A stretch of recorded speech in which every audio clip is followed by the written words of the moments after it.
Hi dears, welcome back to Xylem Learning. വണക്കം മക്കളെ, good evening all of you. So എന്റെ video ആദ്യമായിട്ട് കാണുന്ന മക്കളാണെങ്കിൽ എന്റെ പേര് അമീൻ എന്നാണ്. നിങ്ങൾ ആദ്യമായിട്ടാണ് ചാനലിലേക്ക് വരുന്നതെങ്കിൽ ചാനൽ ഒന്ന് സബ്സ്ക്രൈബ് ചെയ്യുക. മാത്രമല്ല മക്കളെ, ഇന്ന് നിങ്ങൾ തംബ്ലൈൻ കണ്ടതുപോലെ 6ാമത്തെ ചാപ്റ്ററിൽ ഏറ്റവും ഇമ്പോർട്ടൻ്റ് ആയ ഒരു പാട്ട്, ഇത് മാത്രം പഠിച്ചാൽ മതി. അത് പക്ക ഷോർട്ടാക്കി നമുക്ക് പറഞ്ഞുതരാൻ വേണ്ടി പോവാണ്. വീഡിയോ ഇഷ്ടപ്പെട്ട മക്കൾ ലൈക്ക് അടിക്കുക, ബാക്കിയുള്ളവർക്കൊക്കെ എന്ത് ചെയ്യണം എന്നെ മക്കളൊന്ന് ഷെയർ ചെയ്ത് കൊടുക്കുക. സോ നിങ്ങൾക്കറിയാം, നമ്മുടെ ക്രിസ്മസ് എക്സാം ഇങ്ങോട്ട് വരാൻ വേണ്ടി പോവാണ്. ഇനി നമുക്ക് പരീക്ഷയ്ക്കുള്ള ദിവസം എന്ന് പറഞ്ഞാൽ 32 ദിവസമുണ്ട് മക്കളെ. അങ്ങനെ ചിന്തിക്കുന്ന ഒരു കാര്യം പറയട്ടെ, ഈ വീഡിയോ എടുക്കുന്ന ഡേറ്റ് തന്നെ മക്കൾ കാണാം. ഒരു പക്ഷേ എപ്പോൾ വേണമെങ്കിലും ഈ വീഡിയോ കാണാൻ മതി മക്കളെ. ഞാനൊരു കാര്യം പറയട്ടെ, 32 ദിവസം കഴിഞ്ഞിട്ടുണ്ട്. ഇനി നമുക്കുള്ളത് അതിനൊരു 10 ദിവസത്തിനും കുറച്ചുള്ളി 22 ദിവസം. അഥവാ നമ്മളെ എക്സാമിന് ഇനി കുറച്ച് ദിവസങ്ങൾ മാത്രമേ ഉള്ളൂ. നന്നായിട്ട് നമുക്ക് പഠിക്കാനുണ്ട്. ഒരൊറ്റ കാര്യം മനസ്സിലാക്കി വെക്കുക, 6ാമത്തെ ചാപ്റ്റർ 7ാമത്തെ ചാപ്റ്ററിന് വരെ നിങ്ങൾക്ക് ക്വസ്റ്റ്യൻസ് ഉണ്ടാവും. നിങ്ങൾ ആലോചിച്ച് വെക്കേണ്ടത്, നമ്മൾ ഓൺ എക്സാമിന്റെ സമയത്ത് നന്നായിട്ട് പഠിച്ചിരുന്നു. ഈ സമയത്ത് നമുക്ക് എന്തൊക്കെ അറിയാമെന്നുള്ളത് ചോദിച്ചിട്ടുണ്ടെങ്കിൽ നമുക്ക് കുറേ വട്ടപൂജ്യങ്ങളായിരിക്കും, അല്ലെങ്കിൽ കുറച്ച് മാത്രമേ ഉള്ളൂ കൃത്യമായിട്ടുള്ള കാര്യങ്ങൾ അറിയാത്തതുണ്ടാവും. പക്ഷെ എൻ്റെ മക്കൾ പേടിക്കണ്ട, ഇനി മുതൽ നിങ്ങൾക്ക് അടിപൊളിയായിട്ടുള്ള കോണ്ടന്റ് വീഡിയോസ് ആയിട്ട് ഞങ്ങൾ വരാൻ വേണ്ടി പോകുന്നത്. അതുകൊണ്ട് എൻ്റെ മക്കളെ എല്ലാവരും എന്ത് ചെയ്യുക, ചാനൽ ഒന്ന് സബ്സ്ക്രൈബ് ചെയ്യാം. നമുക്ക് നോക്കാം ഈ ചാപ്റ്റർ എന്തൊക്കെയാണ് എൻ്റെ മക്കൾ പഠിക്കേണ്ട കാര്യങ്ങൾ നോക്കാൻ വേണ്ടി പോകണം മക്കളെ. കഴിഞ്ഞ വർഷത്തെ സ്ട്രഗിൾ ആൻഡ് ഫ്രീഡം എന്ന ചാപ്റ്ററിന്റെ ചേഞ്ച് ആണ് നമുക്ക് മാസ് മൂവ്മെന്റ് ഓഫ് ഫ്രീഡം എന്നുണ്ട് 6ാമത്തെ ചാപ്റ്ററിൽ പഠിക്കാനുള്ളത്. ഈ ചാപ്റ്റർ നല്ല രസത്തിൽ നമുക്ക് പഠിച്ച് അടിപൊളിയായിട്ട് പോയിട്ടുണ്ട്. സോ ഇതിന്ന് ഉറപ്പിച്ച മക്കളെ, ഈ വരാൻ പോകുന്ന ക്രിസ്മസ് എക്സാമിന് ഒരു 6 മാർക്കിന് ഒറ്റ ചോദ്യം ഉണ്ടാകാൻ ചാൻസ് ഉണ്ട്.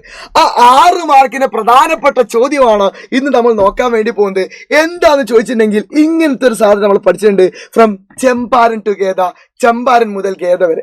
അതിൽ ഗാന്ധിജിയുടെ 3 സ്ട്രഗിൾ ചോദിച്ചിട്ടുണ്ടാവും. ആ 3 സ്ട്രഗിളിന്റെ ഈ പട്ടിക പൂർത്തിയാക്കലല്ല വരിക. ആ ഏർലി സ്ട്രഗിൾസ് എന്തൊക്കെയാണ് ഗാന്ധിജിയെ കുറിച്ച് പറയുന്നത്, ആ ഏർലി സ്ട്രഗിൾസിനെ കുറിച്ചിട്ട് കുറിപ്പ് തയ്യാറാക്കാൻ ചോദിക്കും.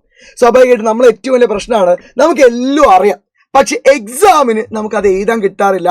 എങ്ങനെ എഴുതണമെന്നറിയില്ല.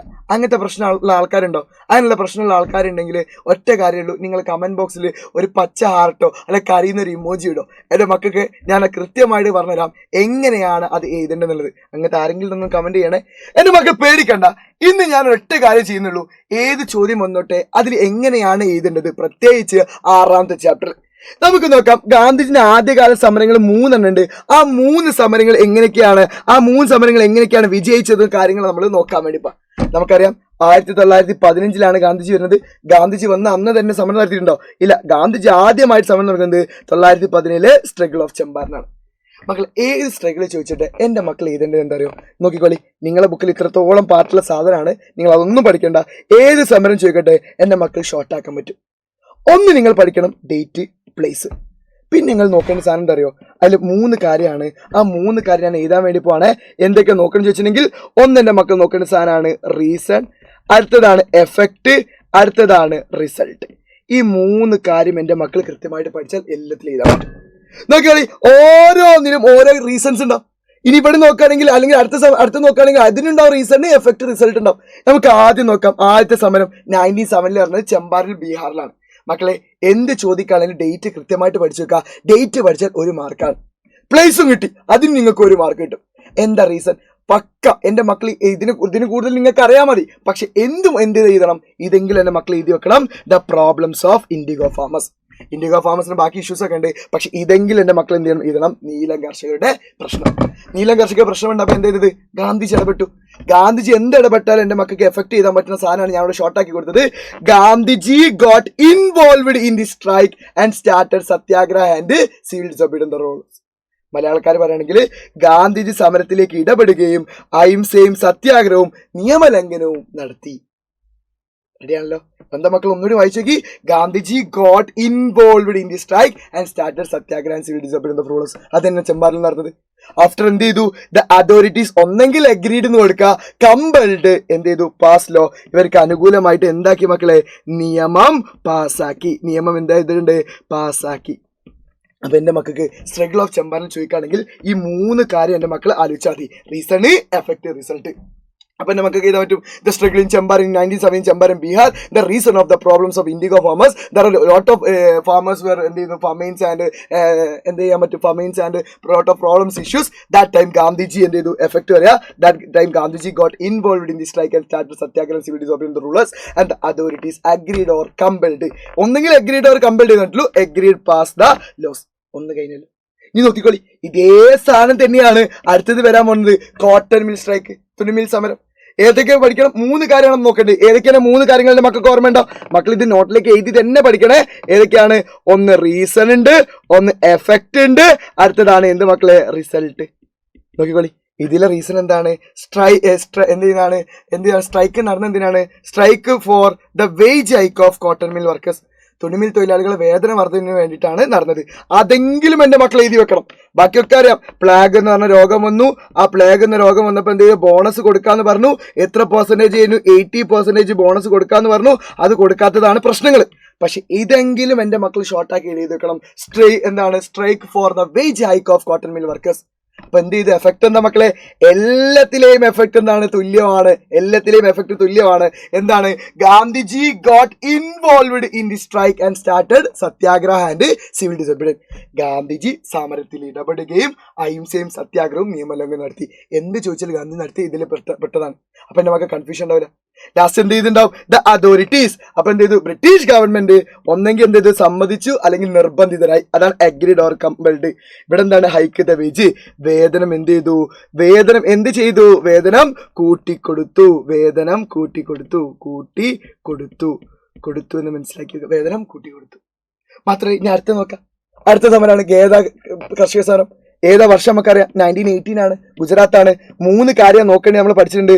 ഒന്ന് നോക്കേണ്ടതാണ് റീസൺ, അടുത്ത് നോക്കേണ്ടതാണ് എഫക്ട്, അടുത്ത് നോക്കേണ്ടതാണ് റിസൾട്ട്. നമുക്ക് ഓരോ നോക്കാം.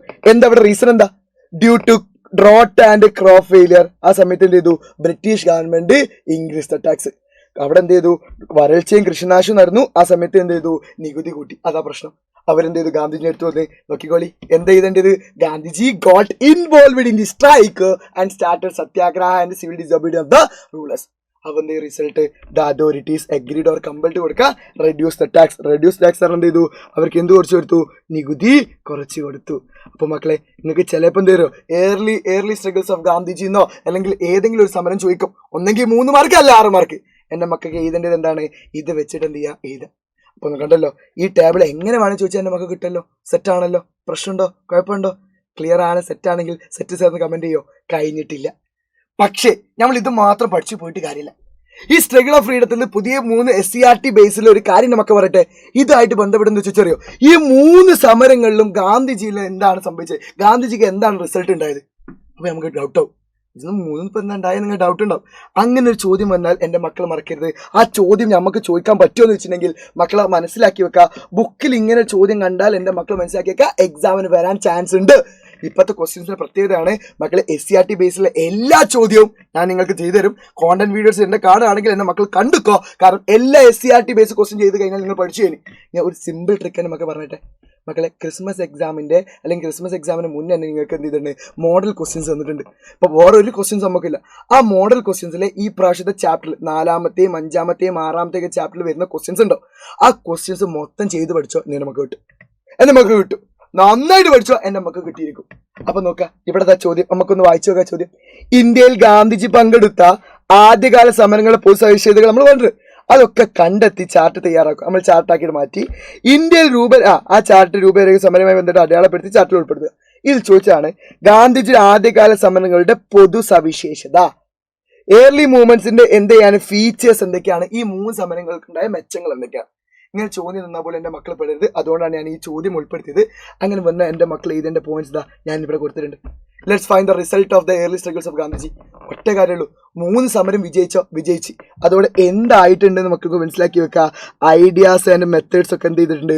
പോപ്പുലറൈസ്ഡ്. ദ സ്ട്രഗിൾസിനൊക്കെ എന്ത് ചെയ്തു? ഗാന്ധി സമര രീതികളും ആശയങ്ങളൊക്കെ എന്ത് ചെയ്തു? സാധാരണക്കാർക്ക് പരിചയപ്പെടുത്തി. മാത്രമല്ല, പണ്ട് കാലത്ത് ഇത് ആർക്ക് മാത്രം അറിയലുണ്ടായിരുന്നു മക്കളെ? നമുക്കറിയാം ഇതൊക്കെ നടന്നത് ഈ ചെറിയ സ്ഥലങ്ങളാണ്. പണ്ട് ഇതൊക്കെ അറിയില്ല. ഇവിടെ മാത്രം അറിയില്ല മക്കളെ. നാഷണൽ മെത്തേഡ്സ് ഒക്കെ ആകെ അറിയലുണ്ടായിരുന്നത് ഈ എഡ്യൂക്കേഷൻ സെക്ഷൻസിൽ മാത്രമേ.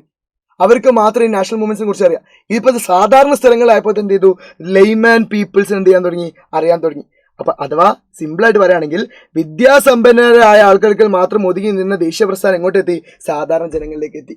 മാത്രമല്ല പണ്ട് സിറ്റിയിൽ മാത്രം നടന്നത്, അത് എങ്ങോട്ടേക്ക് എത്തി? Rural areas. അതാണ് ചെമ്പാരന്, ഗേദ എന്നൊക്കെ പറഞ്ഞാൽ അവിടുത്തെ ഏറ്റവും റൂറൽ ഏരിയാസാണ്. അപ്പൊ പട്ടണങ്ങളിൽ നിന്ന് മാറിയിട്ട് എന്ത് ചെയ്തു? ദേശീയ പ്രസ്ഥാനം ഗ്രാമപ്രദേശത്തേക്ക് മാറി.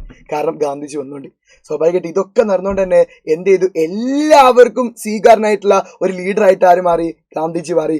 Gandhiji become A national leader. ആ രീതിയിലേക്ക് മാറി. ഇനി സ്ട്രഗിൾ ഓഫ് ഫ്രീഡത്തിന് എന്ത് ചോദിച്ചാലും മക്കളെ ഈ കാര്യങ്ങൾ പഠിച്ചു വെക്കുക. ഇതിനപ്പുറത്തും ചോദ്യങ്ങൾ വരാൻ ചാൻസ് കുറവാണ്. ഇത് എൻ്റെ മക്കൾ എന്ത് ചെയ്യുക? കൃത്യമായിട്ട് പഠിച്ചു വെക്കുക. മക്കൾ വീഡിയോ ഇഷ്ടപ്പെട്ടാൽ എന്തായാലും എൻ്റെ മക്കൾ കമൻറ്റ് ചെയ്യുക. മാത്രമല്ല നിങ്ങളെ ഫ്രണ്ട്സ് ഒരുപാട് ആൾക്കാരുണ്ടാവും ഇങ്ങനത്തെ ഷോർട്ടുകളായിട്ടുള്ളത്. ഇങ്ങനത്തെ ഒരുപാട് ഷോർട്ടുകൾ ഉണ്ട് കേട്ടോ. നിങ്ങൾക്ക് നോൺ കോപ്പറേഷൻ മൂവ്മെൻറ്റിന് ഗാന്ധിജി പറഞ്ഞ പ്രപ്പോസൽസ് ഉണ്ട്, അതേപോലെ അതിൻ്റെ റിസൾട്ട് ഉണ്ട്. അതൊക്കെ നിങ്ങൾക്ക് ജസ്റ്റ് നിങ്ങളെ ബോഡി വെച്ചിട്ട് പഠിക്കാൻ പറ്റും. ആ ഷോർട്ടുകൾ വേണമെങ്കിൽ മക്കൾ എന്ത് ചെയ്യുക? ആ ഷോർട്ടുകൾ വേണമെന്ന് കമൻറ്റ് ചെയ്യുക. നമുക്ക് ഇദ്ദേഹം അടിപൊളിയാക്കാം. മാത്രമല്ല വീഡിയോ ഇഷ്ടപ്പെട്ടാൽ ലൈക്ക് അടിക്കാൻ മറക്കണ്ട. ബാക്കിയുള്ള ഫ്രണ്ട്സിനൊക്കെ ഷെയർ ചെയ്ത് കൊടുക്കുക. നമ്മൾ ഇതേപോലെ ഇനിയും ഒരുപാട് കോണ്ടന്റ്സ് ആയിട്ട് നമ്മൾ വരുന്നുണ്ട്. നമുക്ക് അടിപൊളിയാക്കി സെറ്റാക്കി മാറ്റണം. സോ മക്കളെ വീണ്ടും ഒരു വീഡിയോ ആയിട്ട് കാണാം. നമുക്ക് അടിപൊളിയാക്കി പഠിക്കാം. All the best guys. മറക്കണ്ട, ബാക്കിയുള്ളവർക്ക് ഷെയർ ചെയ്യുക, ലൈക്ക് ചെയ്യുക. Thank you so much.